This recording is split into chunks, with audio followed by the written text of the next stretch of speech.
where the uproar and the showdown was witnessed. The Waqf amendment is set to make its way. Thank you very much for speaking to us. Now joining me next is former BJP Rajya Sabha MP Rakesh Sinha. Sir, thank you for speaking to us at this point of time. In fact, the Waqf amendment bill that has set the motion in the parliament with the opposition criticizing heavily and Rajya Sabha passing the legislation a day after the Lok Sabha did. Thank you very much for speaking to us. First up, I would like to understand from you about the basic thing that can you explain to us how the amendments that have been made by the Congress in the year 2013 have been unconstitutional?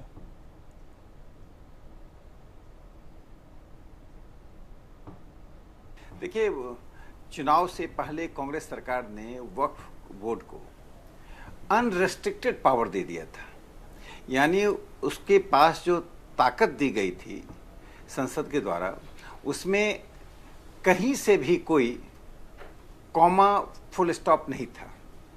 कहने का तात्पर्य यह था कि तुष्टीकरण की सीमा इतनी बढ़ चुकी थी कि वक्फ बोर्ड को यह अधिकार दे दिया गया था कि जिस संपत्ति को वह चाह ले उस संपत्ति को वक्फ की संपत्ति घोषित करेगा। अब उस संपत्ति के स्वामी को यह साबित करना पड़ेगा कि संपत्ति उसकी वक्फ की नहीं है। इतना बड़ा अधिकार हिंदुस्तान के किसी भी संस्था को, सरकारी गैर सरकारी संस्था को प्राप्त नहीं है। मिस्टर सिन्हा, जो बात होती है कि विपक्ष के बयानों की, तो सबसे बड़ी बात ये उठ के आती है कि लॉन्ग रन में जो वक्फ का बिल आएगा ये लार्जली हार्म करने वाला है। It is against the interest of the Indian Muslims and the minority at large. तो आप ये सबसे पहले बताने का प्लीज करिए कि ये जो बिल है वो किस तरीके से इंडियन मुस्लिम्स के अगेंस्ट नहीं होने वाला है। देखिए, ऐसे तो वक्फ की पूरी अवधारणा ही असंवैधानिक है। 1954 के लोकसभा में जो एक प्राइवेट मेंबर बिल आया था, उस प्राइवेट मेंबर बिल को सिलेक्ट कमेटी में भेजा गया और पंडित जवाहरलाल नेहरू जी के इशारे पर, निर्देश पर उस समय के कानून मंत्री चारू चंद्र विश्वास सिलेक्ट कमेटी के चेयरमैन बन गए। ये संसदीय जनतंत्र के इतिहास में पहली बार हुआ कि सिलेक्ट कमेटी का चेयरमैन स्वयं मंत्री बन जाता है। इस प्रकार से वक्फ का जो निर्धारण हुआ, वह निर्धारण एक असंवैधानिक तरीके से हुआ, संसद के साथ फ्रॉड करके हुआ। अब 2025 में जो संशोधन हुआ है और जिसके द्वारा माननीय गृह मंत्री जी ने एक बहुत ही संतुलित और सेकुलर बिल प्रस्तुत किया है, उसमें 3 प्रमुख बातें हैं। पहली बात यह है कि वक्फ की जो असीमित संपत्ति है, यानी सेना, आर्मी और रेल के बाद जो तीसरी बड़ी संपत्ति यानी 1.2 लाख करोड़ की इनके पास संपत्ति है, उस संपत्ति में 2011 में जो कांग्रेस पार्टी की सरकार ने, यूपी की सरकार ने कमेटी बनाई थी, उस कमेटी ने बताया था कि वक्फ की संपत्ति से मात्र 163 करोड़ वार्षिक आमदनी होती है, जबकि उसका अगर न्यूनतम सही उपयोग किया जाए तो 12,000 करोड़ आएगा। कहाँ 163 करोड़, कहाँ 12,000 करोड़। तो वक्फ के नए प्रावधान से भारत के मुसलमानों के लिए, चूंकि वक्फ की संपत्ति कोई मानवता के लिए तो होती नहीं है, मुसलमानों के लिए क्या होता है, तो 12,000 करोड़ उनके तक पहुंचेगा। 163 करोड़ और 12,000 करोड़ के अंतर को यदि सामान्य मुसलमान जानता है, समझता है, तो यह समझ सकता है कि आज़ादी के बाद से लेकर आज तक हजारों करोड़ रुपए किसके पॉकेट में गए, कैसे गया और कौन उससे वंचित रहा। एक दूसरा, वक्फ का प्रबंधन अब बहुत ही लोकतांत्रिक कर दिया गया है। वक्फ बोर्ड का प्रशासन, जो अमित शाह जी ने कहा वक्फ एक धार्मिक है, लेकिन वक्फ बोर्ड धार्मिक नहीं, वो प्रशासन है। उस प्रशासन में सिर्फ ऐसे लोगों को रखा गया जो वेस्टेड इंटरेस्ट नहीं बने, जो गैर मुस्लिम होंगे वे कम से कम मुसलमानों के बीच में जो खर्च होगा, जो संपत्ति का उपयोग होगा, उसमें वह पार्टी नहीं बन पाएंगे। और महिलाओं का रिप्रेजेंटेशन है। तो तीसरा जो सबसे बड़ी बात है कि वक्फ जो भी संपत्ति पर हाथ रख दे वो वक्फ की है, उसे समाप्त कर दिया गया है। अब ट्राइब्यूनल का फैसला अंतिम फैसला नहीं होगा।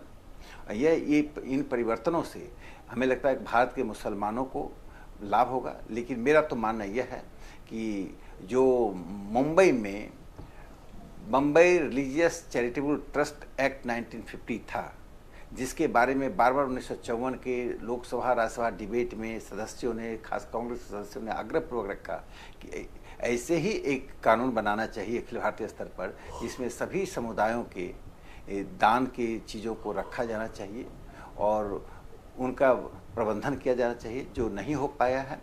तो यह जो वक्फ का में जो एक प्रगतिशील कदम बढ़ाया गया है, ये स्वागत योग्य है। जी मिस्टर सिन्हा, एक सबसे अहम बात ये भी उठ के आती है कि जब वक्फ की बिल पे चर्चा हो रही थी तो कांग्रेस के नसीर हुसैन ने भी ये बात बोली थी कि अगर जो भी रिकमेंडेशंस दिए गए हैं, जो भी ऑपोजिशन करे गए हैं, कमिटी के 90% ऑफ दी ऑपोजिशन उसके अगेंस्ट थे, तो फिर भी ये पास हुआ। इस बात पे आप क्या कहना चाहेंगे? देखिए, वक्फ के बारे में एक साफ तौर पे है, वक्फ वही संपत्ति। अब 90% वे लोग हैं जो वक्फ के लाभ से वंचित हैं। 10% वे लोग हैं जो वक्फ की संपत्ति का दुरुपयोग अपने हित के लिए करते रहे, वक्फ की जमीन बेचते रहे, वक्फ की संपत्ति बेचते रहे, वक्फ की किराए को खाते रहे। ऐसे लोगों को वे चाहते वक्फ में बुलाएं। सामान्य मुसलमान इस संशोधन से खुश है। जिस तरह से ट्रिपल तलाक हटाकर प्रधानमंत्री मोदी जी ने मुस्लिम महिलाओं को एक बहुत बड़ी राहत दी थी, ये समाज सुधार का हिंदुस्तान का सबसे बड़ा कदम था। उसी प्रकार से वक्फ दूसरा बड़ा कदम है जो सामाजिक आर्थिक स्थिति के लिए किया गया है। जो इसके साथ एक और तौर पे बहुत बड़ा क्रिटिसिज्म आ रहा है, वो ऑपोजिशन की साइड से ये भी है कि प्रैक्टिसिंग मुस्लिम का जो क्लॉज आया हुआ है उसको भी वो अपोज कर रहे हैं। तो ये किस तरीके से समझा जाए कि ये जो लाने की नीड थी वो क्या थी मुस्लिम क्लॉज की प्रैक्टिस करने का? देखिए, वक्फ के बारे में एक साफ तौर पे है, वक्फ वही संपत्ति मानी जाएगी जो पायस हो, जो रिलीजियस हो, जो चैरिटेबल हो।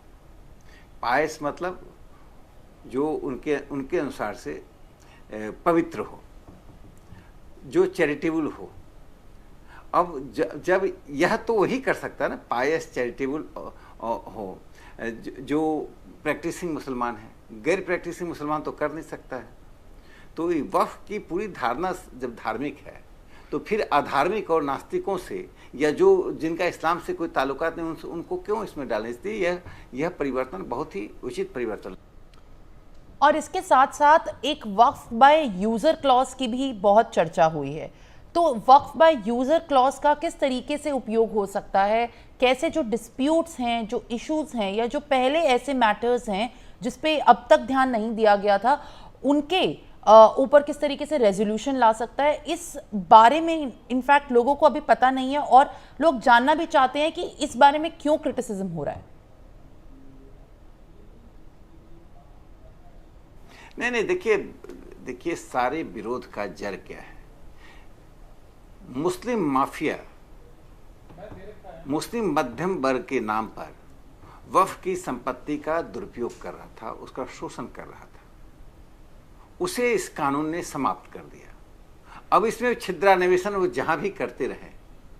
सामान्य स्तर पर गांव से लेके कस्बों से लेके शहर और महानगर तक के जो मुसलमान हैं उनको पहली बार राहत मिल रहा है कि उस माफिया से वक्फ के 1.2 लाख करोड़ की प्रॉपर्टी, जिसमें 8.4 लाख तो संपत्तियां हैं और उतने ही लाख एकड़ जमीन है, उससे मुक्त किया गया।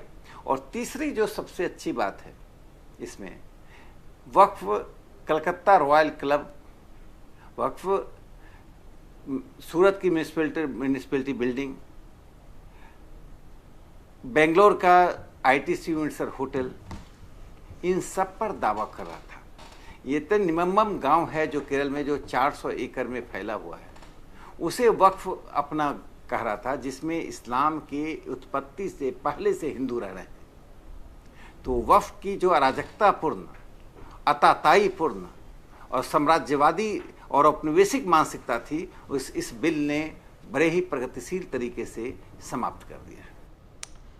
मिस्टर सिन्हा, जहाँ तक कुछ राज्यों का इस बिल के ऊपर बयान देना है और उनके राज्यों के पर्टिकुलर मैटर्स के ऊपर देना है, तो केरला गवर्नमेंट का ये कहना है कि जो मुनम्बन कम्युनिटी है उसको वक्फ बिल से बिल्कुल भी फ़ायदा नहीं होगा और उनको ये फ़ायदे नहीं मिलेंगे, उनके लिए ठीक नहीं रहेगा।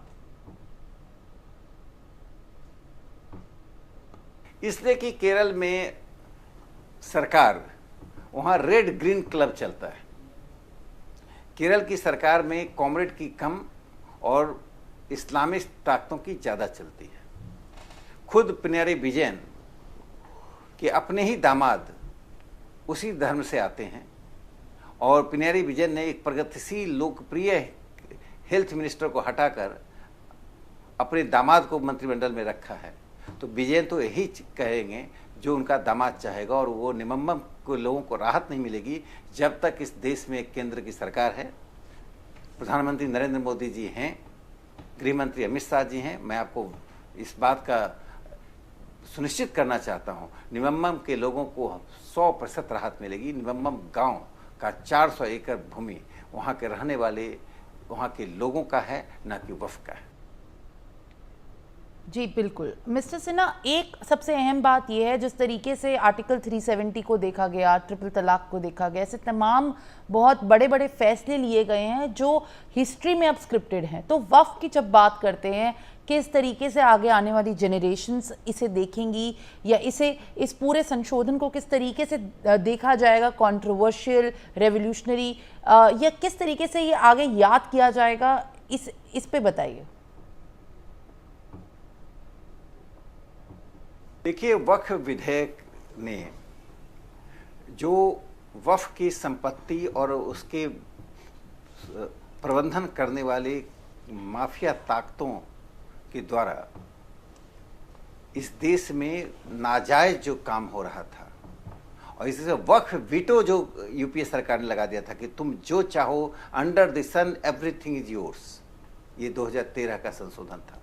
इस सूर्य के रोशनी के नीचे ऐसी कोई चीज़ नहीं थी जिस पर वक्फ दावा नहीं कर सकता था। हमारे और आपके घर पर वक्फ दावा करता तो हमें साबित करना पड़ता कि वक्फ की संपत्ति नहीं।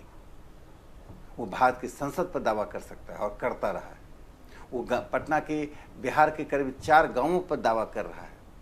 तो तमिलनाडु के 480 एकड़ के गांव पर दावा कर रहा है, जहां पर हिंदू और ईसाई सैकड़ों वर्ष से रह रहे हैं। तो यह विधेयक क्रांतिकारी है, महान समाज सुधारक और सामाजिक आर्थिक सुधार का विधेयक है, और मुझे लगता है कि यह एक कदम मात्र है।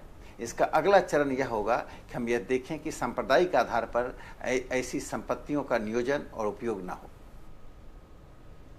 Well, thank you, Mr. Rakesh Sinha, for speaking to us and also giving us your time over the concerning issues that have been raised by the opposition and the attacks that have been made by the opposition against the center over the Waqf